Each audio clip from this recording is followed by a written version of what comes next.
हाँ जी, remainder theorem क्या होता है इसको देख लेते हैं। रिमाइंडर के बारे में पहले आप जान लें। ये रिमाइंडर से कंफ्यूज ना कीजिएगा अपने आप को।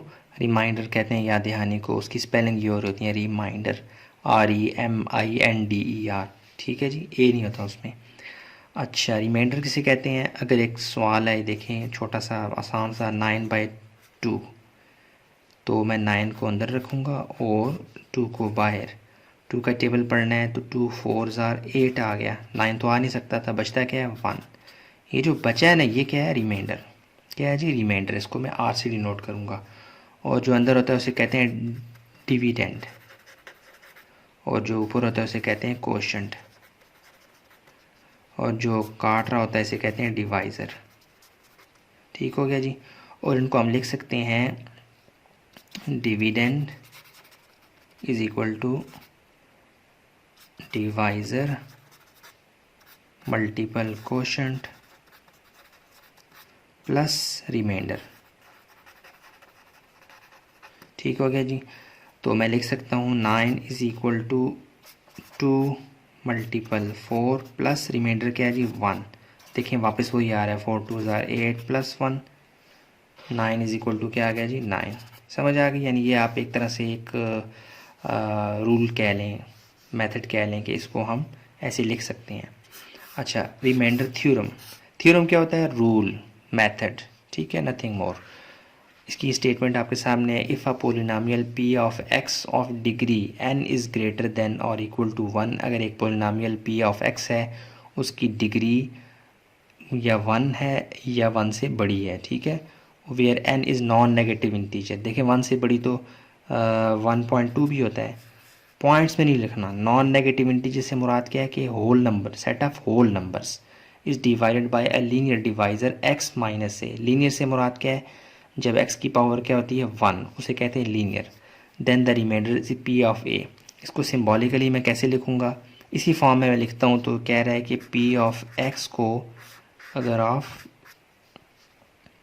लीनियर डिवाइज़र यानी x माइनस ए से करवाएं तो ज़ाहिर x माइनस ए किसी पोलिनोमियल एक्सप्रेशन से मल्टीप्लाई होगा। लेट्स सपोज वो q ऑफ x है, तो आंसर क्या आएगा? समथिंग आएगा।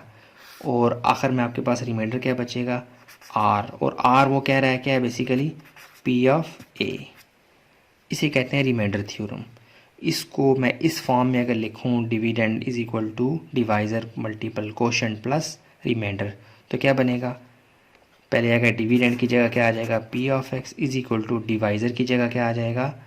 x माइनस ए, और कोशेंट की जगह क्या आ जाएगा? q ऑफ x, और रिमाइंडर की जगह r। ठीक हो गया। अगर मैं इसको ऐसे लिखूं, क्योंकि मैं आपको रिमाइंडर थ्योरम प्रूव करके देना चाह रहा हूँ।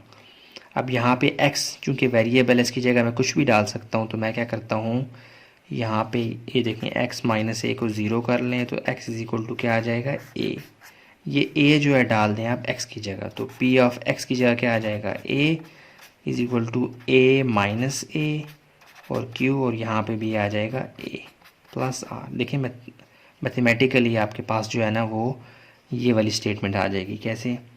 p of a is equal to a में से a निकाला तो ये 0 आ जाएगा, प्लस a माइनस ए 0 आ जाता है, और multiply by q of a plus r। ये देखें 0 मल्टीप्लाई बाय एवरीथिंग 0 होता है, तो ये p of a is equal to 0 plus r, और p ऑफ a हमारे पास क्या आ जाएगा जी? Equal to r। यही हमारा क्या है जी? रिमाइंडर थ्योरम है।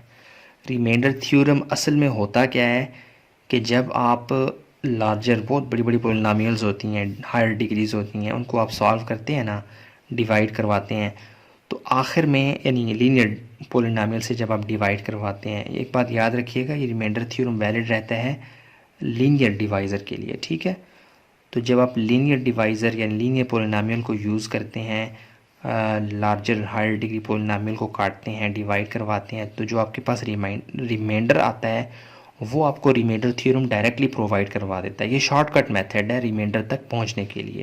मिसाल के तौर पर ये एक सवाल है, ये भी हम एक्सरसाइज में करेंगे भी। ये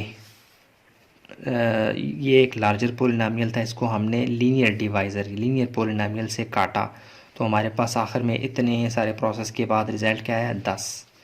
तो अगर मैं इसको रिमाइंडर थ्योरम के ज़रिए करूँ। देखें, इसको मैं कह देता हूँ पी ऑफ एक्स, क्या है जी, 2x² माइनस 3x प्लस 1, और x माइनस 3 को आप 0 के बराबर करें तो x की वैल्यू आपके पास 3 आ गई, और आपके पास रिमाइंडर थ्योरम क्या है जी,